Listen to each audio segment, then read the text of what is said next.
Bem, para aqueles que chegaram há pouco, boa noite. Sejam todos bem-vindos, né? A forma como durante muito tempo cultuamos a Deus no ano passado. E para um coração ingrato, é impossível olharmos para a situação em que estamos e pensar em algo positivo. É impossível ouvir palavras como distanciamento social e lockdown e pensar que tais medidas foram colocadas para o bem-estar comum da sociedade.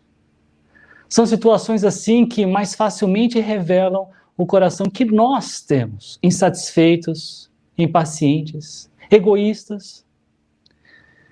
Eu não gosto de ter que cultuar a Deus como igreja longe de vocês, mas fazer o culto como estamos fazendo hoje está bem longe de ser considerado algo inapropriado ou mesmo maligno. Aos que não me conhecem, meu nome é Thiago Zambelli e hoje estamos na 4ª mensagem de uma série que chamei de José, Instrumento de Bênção.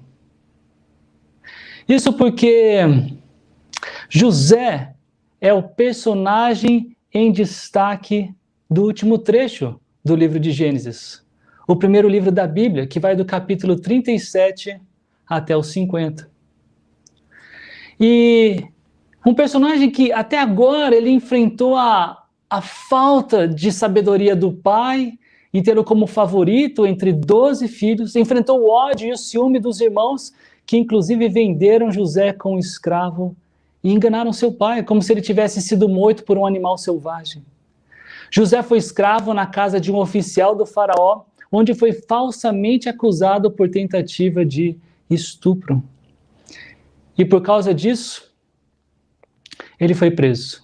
Hoje veremos com mais detalhes do tempo dele na prisão, inclusive que a chance que ele teve para sair foi por água abaixo, porque ele foi esquecido. José foi vendido como escravo por seus irmãos quando ele tinha 17 anos. E essa possibilidade de sair de prisão aconteceu quando ele tinha 28 anos de idade.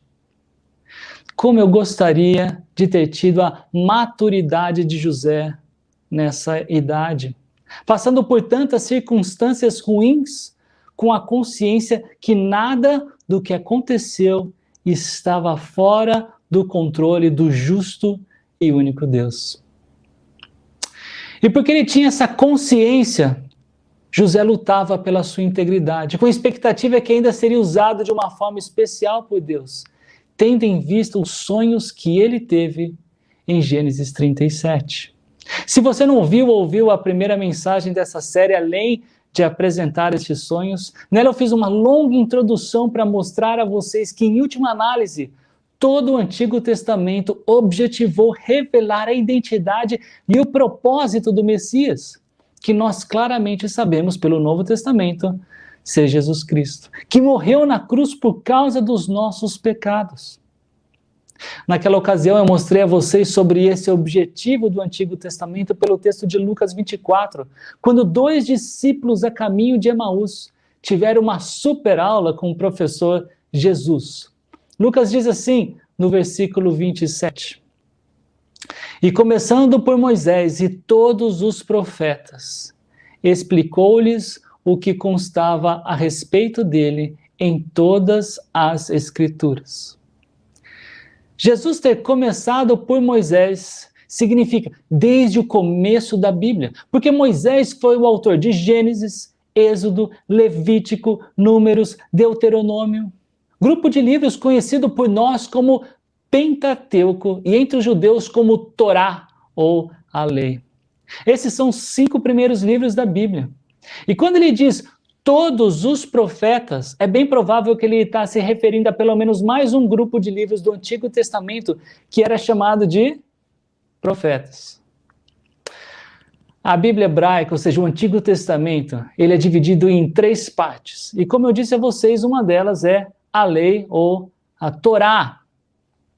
E a outra é profetas, que em hebraico é Neviim.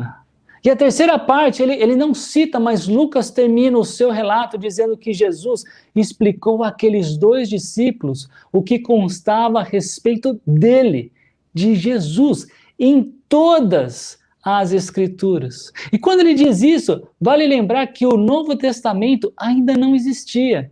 E dizer todas as Escrituras é o equivalente ao que os judeus chamam de Tanar.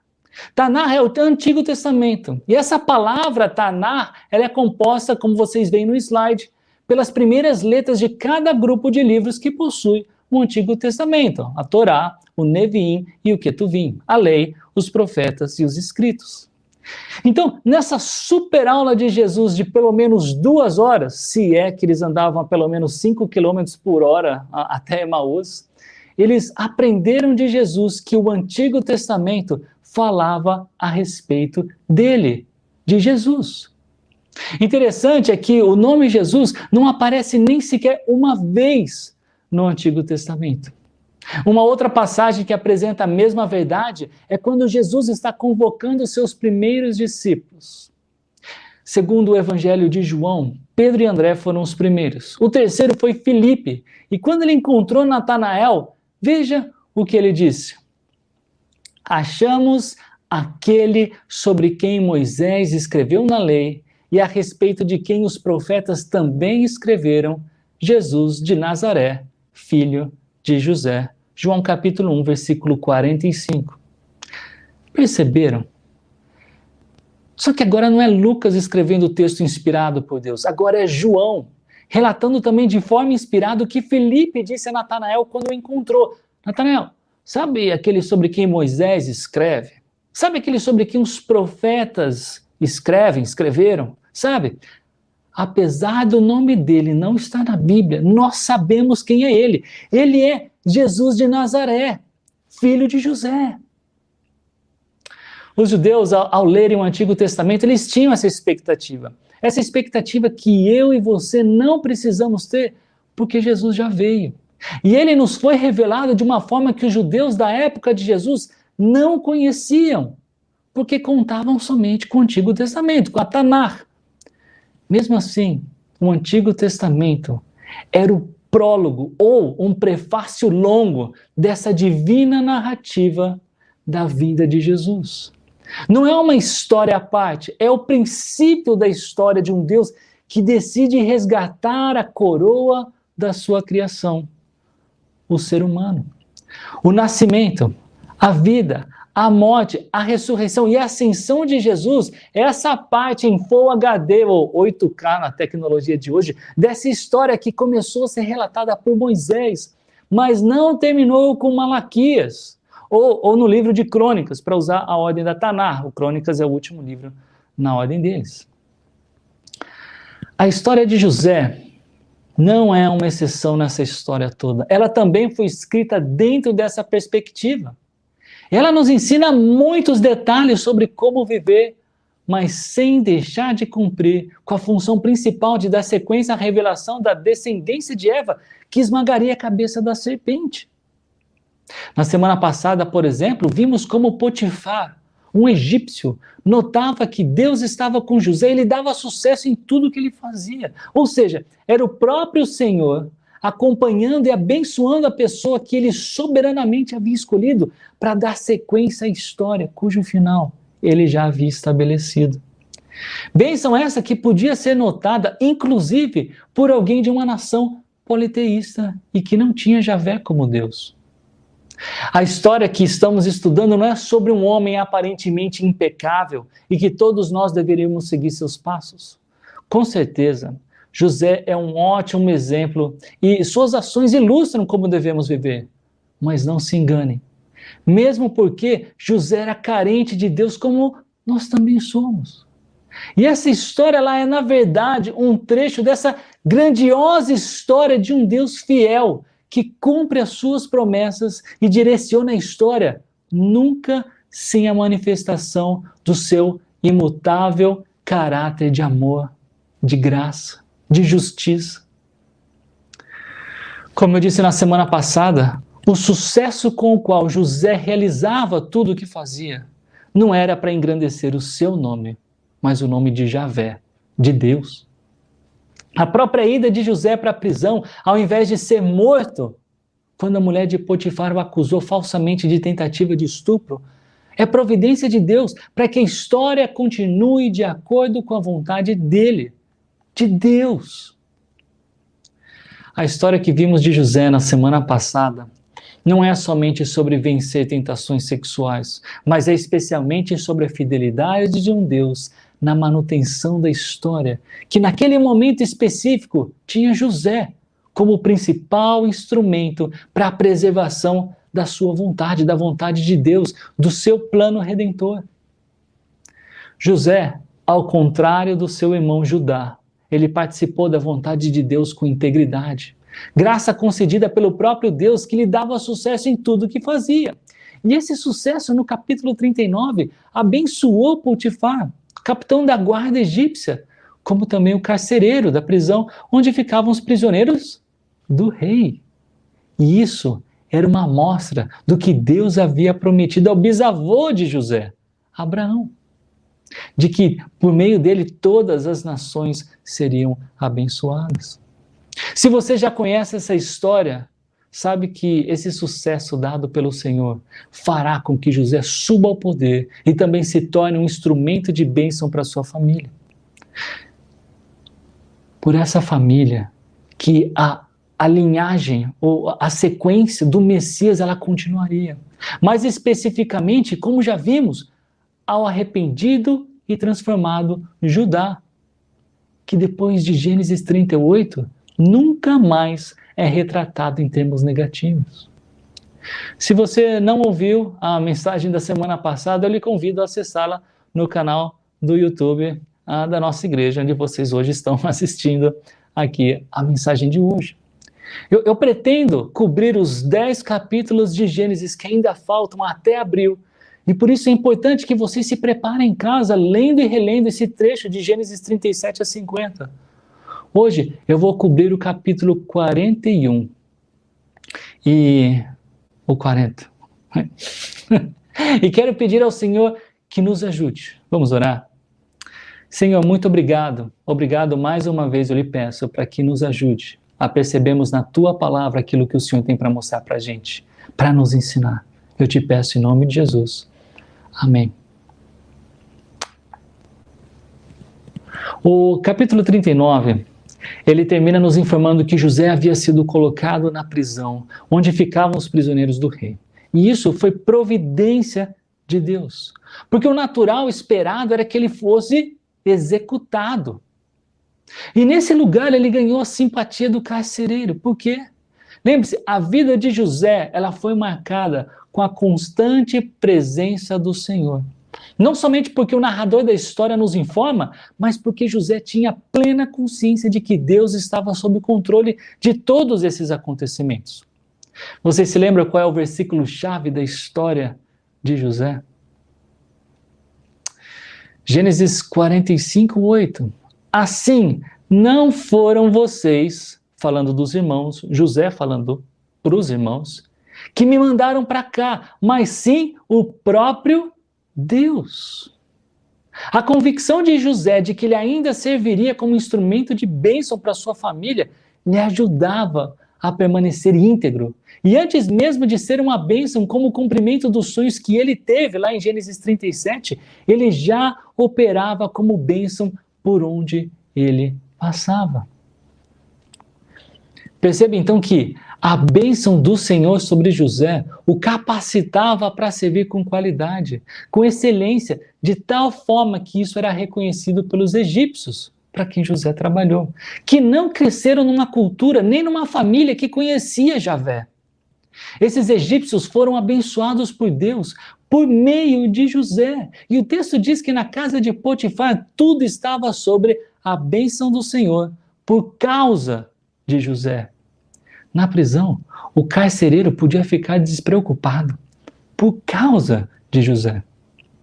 Perceba então que ser instrumento de bênção para Deus é algo que extrapola os benefícios pessoais. De fato, note que enquanto Potifar e o carcereiro se beneficiavam da abençoada presença de José, José trabalhava e muito, sempre com integridade, sempre consciente de que Deus estava no controle. E isso se chama piedade. Um versículo que resume muito bem o significado de piedade foi o que Paulo escreveu aos Coríntios. Portanto, quer vocês comam, quer bebam, quer façam qualquer outra coisa, façam para a glória de Deus. Piedade é viver de forma consciente da presença de Deus e, por saber disso, fazer tudo para a glória dele. Seja você quem for, tenha você a ocupação que tiver. É viver de acordo com a vontade de Deus, porque você sabe que Ele é um Deus de perto e também de longe. Porque você sabe que Ele é um Deus imanente e emanente, um Deus presente. E o capítulo 40 começa dizendo que depois de um tempo que José já estava na prisão, o copeiro e o padeiro do faraó fizeram uma ofensa ao próprio faraó, o monarca do Egito. E esses dois homens, além de padeiro e copeiro do faraó, são identificados pelo autor de Gênesis como oficiais. O mesmo título que ele deu para Potifar. José, ele foi incumbido de cuidar deles dois pelo próprio capitão da guarda. Note então, perceba que desde o início da chegada de José no Egito, ele serviu na companhia de líderes da nação, de pessoas influentes daquela sociedade. E como igreja, nós não podemos perder de vista a possibilidade de também servirmos ao Senhor no meio de pessoas que lideram a nossa sociedade, que influenciam a nossa sociedade. Eu tenho dito a vocês que, enquanto igreja, queremos alcançar com o evangelho os povoados da área rural da nossa região. Ao mesmo tempo, quero deixar bastante claro que eu acredito que podemos ser instrumentos de bênção nas mãos de Deus para alcançarmos esses grupos que exercem influência. Geralmente, esses grupos pertencem a um nicho da sociedade que somente alguns poucos têm acesso. E eu oro para que os empresários da nossa igreja alcancem os empresários da região. Eu oro para que os professores da nossa igreja alcancem os professores da nossa região. Eu oro para que os engenheiros, dentistas e médicos alcancem esses grupos da sociedade que eu, por exemplo, não consigo chegar. A funcionários públicos no nosso meio. Senhor, nos ajude a, com coragem e clareza, a apresentá-lo a cada grupo de influência da nossa sociedade. Ajude-nos a sermos instrumentos de bênção, para que quando formos questionados sobre a nossa maneira de viver, nós possamos com clareza apresentar a razão da nossa fé. O nosso texto diz que depois de um tempo, tanto o chefe dos padeiros como o chefe dos copeiros sonharam. E eles sonharam sonhos diferentes, mas na mesma noite. Os sonhos que tiveram deixaram eles abatidos. E isso foi notado por José, que perguntou no versículo 7. Por que vocês estão hoje com um semblante triste? E como disse o sábio em Provérbios, capítulo 15, versículo 13, a alegria do coração transparece no rosto, mas o coração angustiado oprime o espírito. E eles disseram que não havia quem interpretasse o sonho para eles. Foi aí que José disse: não são de Deus as interpretações? Contem-me os sonhos. Vale mencionar aqui que interpretação de sonhos nunca foi uma prática israelita. É verdade que José era israelita, é verdade que ele interpretou os sonhos do copeiro e do padeiro, e posteriormente ele também vai interpretar os sonhos do faraó. Mas isso nunca se desenvolveu entre os israelitas, como se fosse um meio de comunicação com Deus ou a partir de Deus. Interessantemente, no Egito, assim como na Mesopotâmia, onde há outro personagem bíblico que interpreta sonhos, na Babilônia, Daniel. Ele cresceu uma classe profissional de intérpretes de sonhos. E nesses dois casos bíblicos, ambos os personagens estão cativos numa nação pagã, servindo ao rei pagão, onde a oniromancia se desenvolveu. Oniromancia é a suposta arte de predizer o futuro por meio de interpretação de sonhos. E talvez o melhor dessa história é que em ambos os casos, tanto com Daniel como aqui com José, eles atribuem a interpretação correta dos sonhos a Deus. Ou seja, não é uma capacidade humana, é algo sobrenatural. Eu me lembro de quando criança, meu pai me levava nos lugares onde ele gostava de jogar no bicho. E eu me lembro que era comum ele dizer para o bicheiro o que ele havia sonhado aquela semana. E o bicheiro interpretava o sonho com base nos bichos que o jogo tem. E daí meu pai fazia a aposta dele. Uma outra situação que eu me lembro era de uma época que meus pais frequentavam centros espíritas e eu ia com eles. Melhor, eles me levavam com eles, porque eu não tinha idade para ficar sozinho em casa. Mas aparentemente os médiuns interpretavam sonhos e prediziam o futuro. Mas a verdade é que nenhum ser humano consegue fazer isso. O bicheiro não consegue fazer isso. Hoje, com mais discernimento, o que me parece é que os demônios, servos do diabo, o pai da mentira, trabalham para enganar, como o líder deles faz. E essa história de interpretar sonhos, predizer o futuro e baixar o espírito de alguém que já viveu, é o que eles dizem que acontece. Mas o que acontece é que estes espíritos malignos são astutos e conseguem fazer conexões do presente que eu e você não conseguimos. Eles têm um conhecimento privilegiado e não é porque são oniscientes, não são, mas porque trabalham em equipe para nos enganar e evitar que a luz mostre a verdade. E esse conhecimento privilegiado dá-lhes uma vantagem para tentarem dizer alguma possibilidade futura, que quando acontece, acaba impressionando os mais simples. O ensino bíblico é que o futuro pertence a Deus. E se ele decidir usar sonhos para revelar o que aconteceria, é ele também que dará a interpretação correta. Note bem que eu não estou falando que Deus não pode revelar a sua vontade ou a si mesmo por meio de sonhos. Isso aconteceu, como a Bíblia mostra, e sei que Deus tem poder para que isso acontecesse hoje. Mas eu não conheço pessoalmente alguém que teve essa experiência. Mas já escutei relatos de pessoas se convertendo ao cristianismo em razão de Jesus ter se revelado em sonhos para essas pessoas. Curiosamente, no mínimo, pessoas que moram em lugares que o acesso à Bíblia é perigoso. Agora, uma observação importante. Nenhum sonho que pudesse acontecer hoje em dia supera a validade e a autoridade da palavra de Deus. Mesmo o apóstolo Pedro, tendo experimentado que possivelmente foi uma coisa doida de se ver, a transfiguração de Jesus, ele diz na sua segunda carta, capítulo 1, versículo 19, temos ainda mais firme a palavra dos profetas, e vocês farão bem se a ela prestarem atenção. Ou seja, independentemente da sua experiência pessoal com Deus, temos ainda mais firme, temos ainda mais confiante a palavra de Deus. Então, como a Bíblia mostra, essas interpretações de sonhos aconteceram em contextos específicos e declaradamente não era uma habilidade humana, mas sim um dom de Deus, e José tinha plena consciência disso. Apesar das situações que ele havia passado, desde a maldade de seus irmãos que o vendeu como escravo, até o falso testemunho da mulher de Potifar e a sua consequente prisão, a fé de José não diminuiu. Ele continuava convicto na soberania de Deus e na sua providência.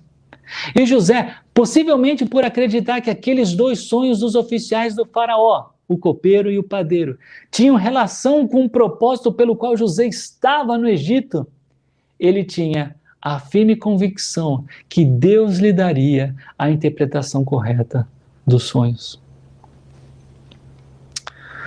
O copeiro foi o primeiro. Em meu sonho, vi diante de mim uma videira com 3 ramos. Ela brotou, floresceu e deu uvas que amadureciam em cachos. A taça do faraó estava em minha mão.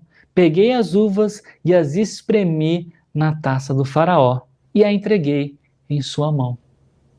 E logo em seguida, José interpreta o sonho, dizendo que os 3 ramos significavam 3 dias. Em 3 dias, o faraó restauraria a posição do copeiro e ele continuaria a servir o faraó como era de costume.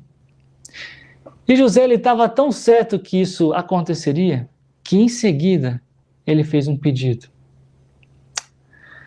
Lá em Gênesis 40, versículos 14 e 15. Quando tudo estiver indo bem com você, lembre-se de mim e seja bondoso comigo. Fale de mim ao faraó e tire-me dessa prisão, pois fui trazido à força da terra dos hebreus e também aqui nada fiz para ser jogado neste calabouço. Olha que esse pedido ele tem algumas palavras bem fortes. Lembre-se de mim. Seja bondoso comigo, fale de mim, tire-me dessa prisão.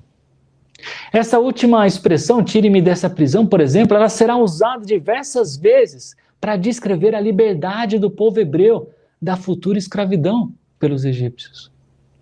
Bem, e depois do seu pedido, do pedido de José, ele diz o que aconteceu com ele e qual era a sua origem. Hebreu. E foi importante ele dizer que era hebreu, porque além de ter sido um elemento de como o copeiro ele descreve José para o faraó, e a gente vai ver isso no próximo capítulo, esse relato todo de José, a forma como ele faz, criava no padeiro um sentimento de dívida, do tipo, um cara de fora, estrangeiro, que nem precisava me ajudar, me deu uma força. Um cara que nem adorar o mesmo Deus que eu adoro, mas possivelmente tem um conhecimento de mistérios que ultrapassam o meu conhecimento. Percebe esse sentimento de dívida? O chefe dos padeiros, ele ouviu coisas boas sobre o sonho do copeiro e ele também quis saber qual era a interpretação do seu sonho. Então, ele diz para José, eu também tive um sonho. Sobre a minha cabeça havia 3 cestas de pão branco. Na cesta de cima havia todo tipo de pães e doces que o faraó aprecia, mas as aves vinham comer da cesta que eu trazia na cabeça. Então José lhe disse a interpretação de que em 3 dias o faraó iria decapitá-lo e pendurá-lo numa árvore, onde as aves comeriam a sua carne. Bem gráfico isso, né? Às vezes me perguntam por que é que temos que separar as crianças do culto. Aqui na fonte nós separamos as crianças de 1 a 11 anos para elas aprenderem dentro de um contexto didático apropriado.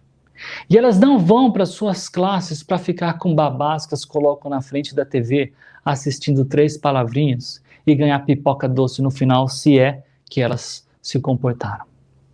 Os nossos professores se preparam para suas aulas. Aliás, o Ministério Infantil é um dos que mais demanda voluntários.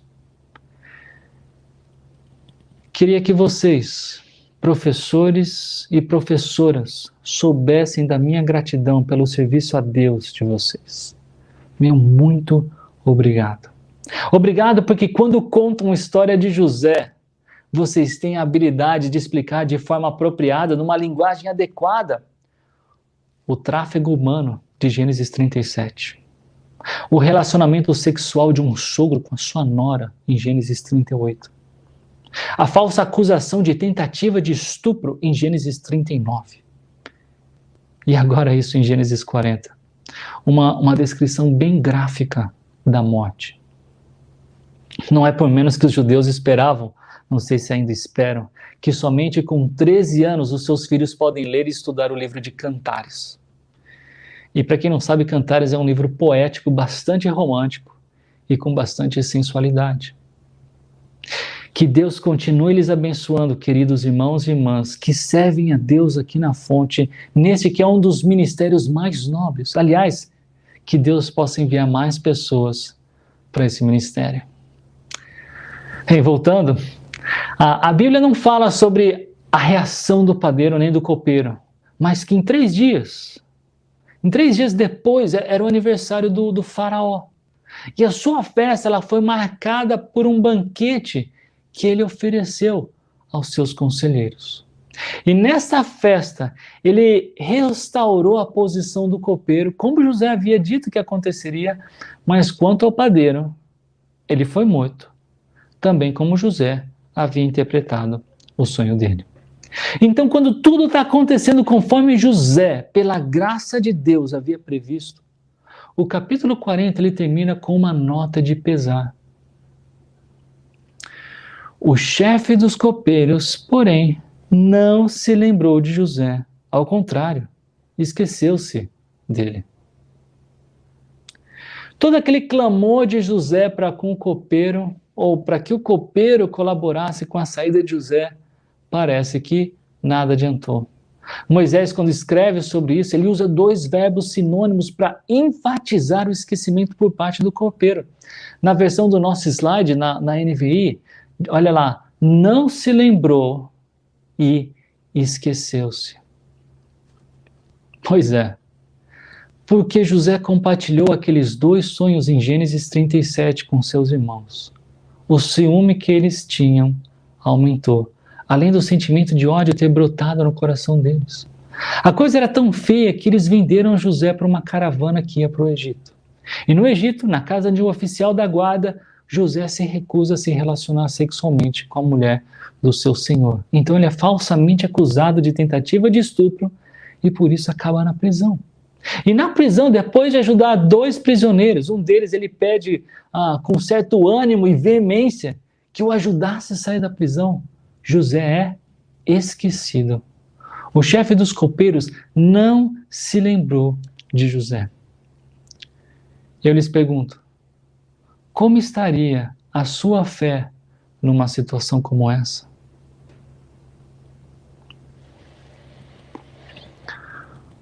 A questão é que eu não acho que você vai passar exatamente por essas provações. Eu não acho que você vai ser vendido pela sua família.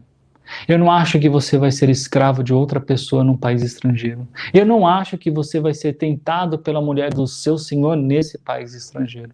Eu não acho que você será preso nesse país estrangeiro por uma falsa acusação. Algumas dessas coisas são pouco prováveis de acontecer. Outras são menos prováveis ainda. Lembre-se, a história de José não é primariamente um conjunto de histórias que nos traz uma lição de moral. Ela é uma história do único Deus que existe e decidiu se revelar para que nós pudéssemos conhecê-lo. Não é por menos que João, o discípulo amado de Jesus, descreve a salvação em termos de conhecimento. Esta é a vida eterna, que te conheçam. O único Deus verdadeiro e a Jesus Cristo, a quem enviaste. Quando lemos a Bíblia, quando lemos a história de José, enxergamos exatamente isso. Quem é Deus?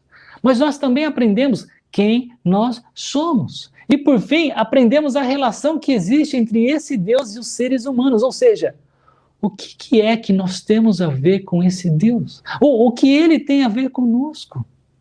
E a chave para que haja uma conexão que vai além do fato de eu e você estarmos informados que existe um Deus e que ele se revela a nós, é a fé. Uma fé que brota de um coração tocado pelo Espírito de Deus. Depois de termos aprendido, depois de termos ouvido, depois de ter conhecimento e o convencimento que sem essa conexão com Deus não há escapatória, a não ser sermos condenados pelos próprios pecados que nós temos, que nós cometemos. E quem um dia entendeu isso, sabe que a glória disso é do próprio Senhor. Um conhecimento sobre o único Deus verdadeiro. Um conhecimento sobre Jesus Cristo, que é a expressão exata do Pai.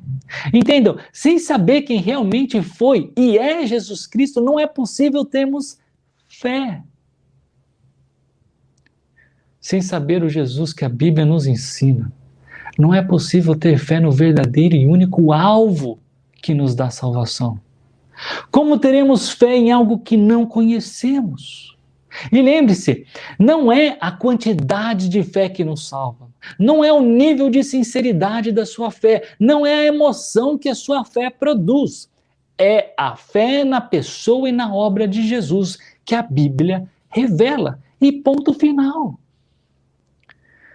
Se a sua história é parecida com a minha, que ouviu sobre Jesus desde bebê, mas um Jesus que não era como a Bíblia verdadeiramente ensina, então você precisa conferir as suas convicções com a palavra de Deus. Como faziam os bereanos, conforme Lucas em Atos 17. Alguns de vocês me conhecem e acreditam na minha palavra. Mas eu digo, avaliem tudo o que eu ensinar a vocês com a palavra de Deus. Tudo! E uma vez que vocês tiveram fé em Deus, vocês devem buscar conhecê-lo cada vez mais. Por quê? Pense da seguinte forma. Você vê uma mulher que chama a sua atenção, ela é atraente, e depois que você se aproxima e conversa com ela, percebe que ela é mais do que somente aquilo que agradou seus olhos. E à medida que você passa tempo com ela, você constata como é legal estar com ela. Então você observa que vocês têm várias coisas em comum. Você identifica as coisas que ela gosta e as coisas que ela não gosta. E depois de se casar com ela, você adquire ainda mais intimidade com ela. Você sabe de detalhes que a irrita. Você sabe com mais detalhes como manter o seu relacionamento com ela saudável. Você sabe o que ela prefere. Enfim, Deus não é a sua esposa, mas a igreja é tratada como noiva de Cristo. E o que existe entre o homem e uma mulher casados fala muito a respeito do relacionamento de Cristo e da igreja. Quanto mais investimos tempo para conhecer a Deus, mais íntimos nós estaremos dele, mais próximos nós estaremos, com mais familiaridade. Quanto mais conhecemos a Cristo como igreja, mais desfrutaremos das promessas que ele tem para nós. Olha como Pedro começa a sua segunda carta. Que vocês tenham cada vez mais graça e paz, à medida que crescem no conhecimento de Deus e de Jesus, nosso Senhor. Não basta eu chegar aqui e cumprimentar vocês com a paz e a graça de Jesus. Eu preciso e quero ser um instrumento de bênção para a nossa comunidade crescer no conhecimento do nosso Senhor.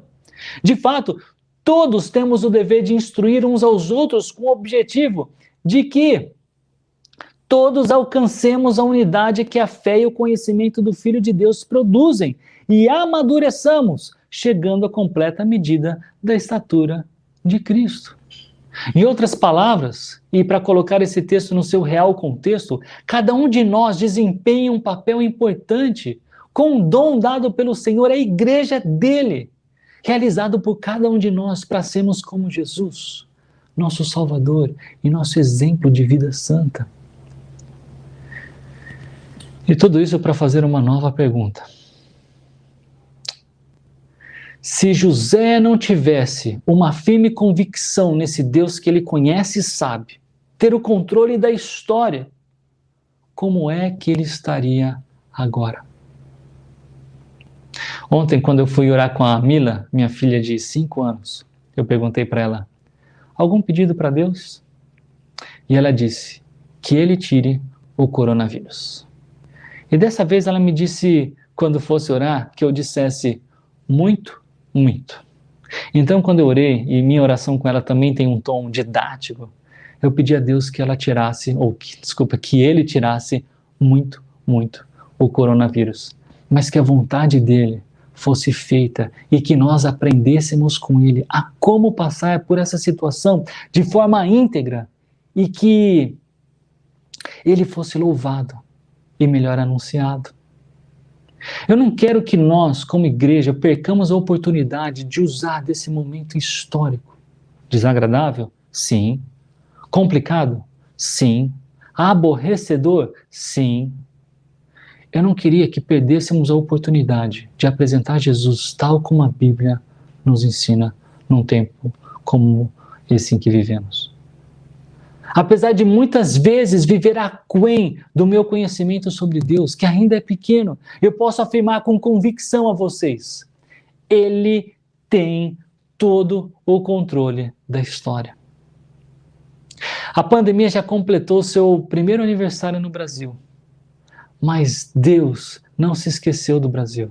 José foi esquecido pelo copeiro, mas Deus não se esqueceu de José. Deus não se esqueceu do Brasil, Deus não se esqueceu de Paulo Afonso, Deus não se esqueceu de nós. Deus não se esqueceu quando você foi enganado pelo seu chefe, pelo seu empregado ou pelo seu cônjuge. Deus não se esqueceu de você quando você foi acusado injustamente. Deus não se esqueceu de você quando uma doença assolou a sua vida ou a vida de alguém que você ama. Deus não se esqueceu de você, apesar de dia após dia você pecar contra Ele. Deus não se esqueceu de todas as vezes que você sacrificou o seu tempo, os seus bens e a sua saúde em benefício do próximo. Fato é que, se nossa vida fosse como um jogo de xadrez, entenda que o objetivo não é se o peão, o bispo, o cavalo, a torre e até mesmo a rainha permanecem de pé no final do jogo. O objetivo é que o nosso rei permaneça erguido, com todo o louvor que ele merece, e o outro rei, o Deus dessa era, o inimigo, seja derrotado como ainda será, conforme promessa do nosso Salvador. Sermos usados como instrumento de bênção por Jesus não é que a nossa vida sempre será como nós queremos. Significa que teremos nosso modo de pensar transformado por Deus, a ponto de quando enfrentarmos as tentações desse mundo, do inimigo, ou até mesmo da nossa própria natureza, possamos experimentar a boa, a agradável e a perfeita vontade de Deus na busca da integridade. Apesar de cada situação triste e calamitosa que José passou, a sua fé permanecia forte. As dificuldades pelas quais ele passou foram profundos testes de fé, mas elas não foram suficientes para abalar a segurança que José tinha no Deus da história que ele conhecia. José sabia que Deus estava presente. Deus não era somente um ser divino que criou tudo e deixou a coisa rolar. Como um pneu que se joga a rua abaixo. Deixa rolar. Deus cuidava dos detalhes dessa história e José sabia disso. José sabia da constante presença e proximidade de Deus. Ele seguramente foi um homem piedoso. E apesar de todo esse conhecimento que Deus dirigiria a história para onde ele quisesse, José não cruzou os braços e esperou que isso acontecesse. O infinito poder do nosso Deus não nos isenta de continuar trabalhando. Uma hora, José estaria no lugar que precisava estar, segundo os planos de Deus, mas isso não impedia que José clamasse ao copeiro que se lembrasse dele para tirá-lo da prisão. Essa semana, ainda debaixo de uma pandemia que tem infectado ainda mais pessoas,